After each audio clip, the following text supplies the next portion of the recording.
Hello and welcome to World in 2 Minutes, brought to you by trtworld.com. Let's take a look at this hour's developing stories. President Petro Poroshenko wrote on his Twitter message that more than 10 Ukrainian soldiers captured in the recent military conflict by militia from Ukraine's southeastern regions were released. He wrote on Twitter, 10 Ukrainian military servicemen from territorial battalions were released from captivity. The prisoner swap is one of the key points of agreement signed in Minsk on September 5th at the meeting of Contact Group in Ukraine.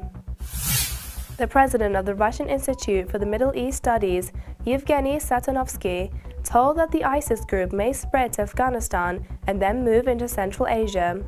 Satanovsky said that within ISIS there are about 2,000 militants from Russia's Chechnya and Dagestan region, and some Central Asians were known to have joined to the ISIS group in order to make a career beyond that of migrant workers.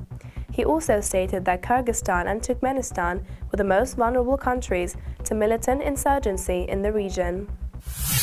The EU Commission said the European Union is increasing its aid to those affected by the civil war in Syria by €215 million. The new funding includes €50 million for humanitarian aid and €165 million to support long-term development projects in Syria and the neighboring countries, hosting hundreds of thousands of refugees. The EU said the humanitarian assistance will also help the more than 100,000 Syrians who had fled from advancing ISIS to seek refuge in Turkey over the past few days.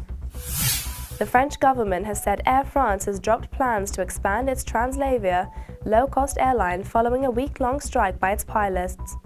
The country's transport secretary, Alain Vidales, told RMC Radio that the Transavia Euro project has been abandoned by management. The dispute was over local employment terms, which can be less generous at European hubs than at core Air France operations. And that's it for this hour's session of World in 2 Minutes. You can check back with us at trtworld.com once every 2 hours for more stories.